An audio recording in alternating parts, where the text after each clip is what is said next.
साथियों, स्वागत है आप सभी का अपने इस YouTube चैनल पे। देखो, लाइब्रेरी से संबंधित अपनी कक्षाएं चल रही थी, जिसमें एक यूनिट लगभग अपनी पूरी हो चुकी है। दूसरी यूनिट लाइब्रेरी कैटालॉग, पुस्तकालय सूची जिसको अपन बोलते हैं, उससे संबंधित आज की अपनी कक्षा रहेगी।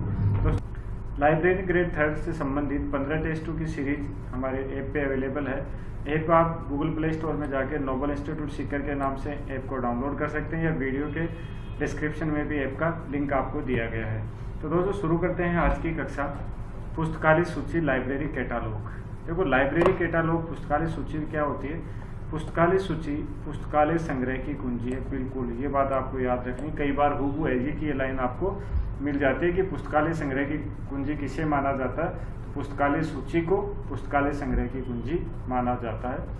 पुस्तकालय विज्ञान के 5 नियमों की रक्षा व इस कार्य को संपन्न करने में पुस्तकालय सूची महत्वपूर्ण स्थान अदा करती है। कहने का मतलब, जो रंगनाथन के द्वारा जो 5 नियम दिए गए हैं पुस्तकालय से संबंधित, उन 5 नियमों का पालन करवाने के लिए इन पुस्तकालय सूची का होना बहुत ही जरूरी है।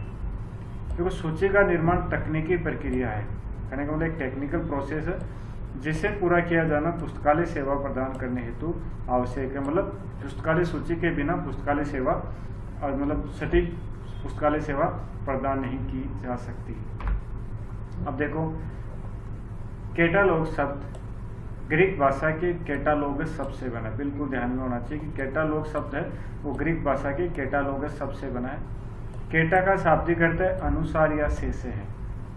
कैटा के है। कैटा का शाब्दिक अर्थ अनुसार या से है, और लोगोस का अर्थ है शब्द क्रम या तर्क से है। सबसे पहली बात, कैटालॉगस शब्द कौन सी भाषा से हुई? ये लो, अब ग्रीक भाषा का शब्द है। कौन से शब्द से बना है? कैटालॉगस शब्द से बना है। कैटा का शाब्दिक अर्थ क्या होगा? अनुसार या से, ये इसका हो गया। लोगोस का शाब्दिक अर्थ शब्द क्रम या तर्क से है। अब देखो, रंगनाथन महोदय ने क्या कहा है कि ग्रंथालय सूची एक उपकरण है जो पाठकों को ग्रंथालय में संगठित पाठ्य सामग्री के संबंध में सूचना प्रदान करता है।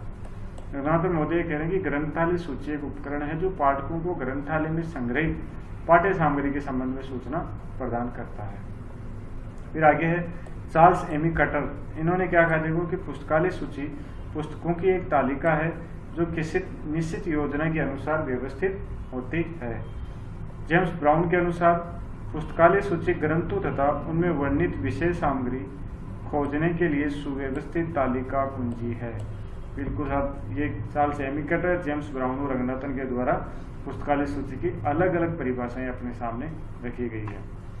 अब देखो, मेन आती है आपकी कि पुस्तकालय सूची की आवश्यकता क्या है, उद्देश्य क्या है और कार्य क्या है। तो देखो, वर्तमान समय में पुस्तकालय की महत्ता उसके भवन या पाठ्य सामग्री की उपलब्धता से न होकर पाठ्य सामग्री की उपयोगिता से। बिल्कुल इसको न पढ़ना है आपको, इसको नहीं ही पढ़ना है अपन को कि पाठ्य सामग्री उपलब्धता से न हो, पाठ्य सामग्री की उपलब्धता से न होकर पाठ्य सामग्री की उपयोगिता से है। अब देखो, पुस्तकालय सूची की आवश्यकता कहाँ है? पुस्तकालय में पाठ्य सामग्री की जानकारी के लिए, पुस्तक तक पहुंचने में सहायता, समय की बचत के लिए और संग्रह पर नियंत्रण। ठीक है, फिर आगे बढ़ते हैं। देखो, डॉक्टर रंगनाथन ने पुस्तकालय विज्ञान के 5 नियमों को ध्यान में रखकर पुस्तकालय सूची के उद्देश्य देखो। पहला, पुस्तक का पूर्ण उपयोग। दूसरा, प्रत्येक पाठक को उसकी पुस्तक से मिलाना। तीसरा, प्रत्येक पुस्तक को उसके पाठक से मिलाना। चौथा, पाठक का समय बचाना। और 5वां है पुस्तक अधिक होने पर संग्रह पर नियंत्रण। वहाँ पे देख लीजिएगा, सबसे पहला पुस्तक का पूर्ण उपयोग, दूसरा प्रत्येक पाठक को उसकी पुस्तक से मिलाना, प्रत्येक पुस्तक को उसके पाठक से मिलाना, और पाठक का समय बचाना।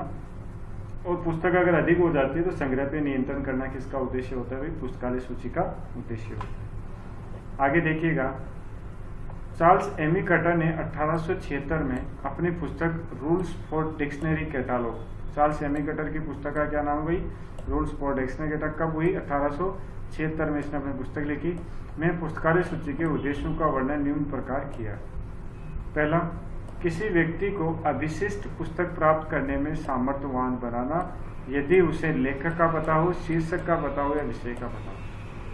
मतलब अगर कोई व्यक्ति आके आपको लेखक, शीर्षक और विषय में से किसी एक का पता बता देता है तो उसको पुस्तक उपलब्ध करवाना पुस्तकालय सूची का उद्देश्य होता है। दूसरा, यह प्रदर्शित करना कि पुस्तक में विशिष्ट लेखक द्वारा रचित विशिष्ट विषय से संबंधित और विशिष्ट प्रकार के साहित्य पर कितनी पुस्तकें, मतलब विशिष्ट लेखक द्वारा रचित कितनी पुस्तकें, विशिष्ट विषय से संबंधित कितनी पुस्तकें और विशिष्ट प्रकार के साहित्य पर कितनी पुस्तकें उपलब्ध है, ये सब किसका उद्देश्य होता है, पुस्तकालय सूची का उद्देश्य होता है।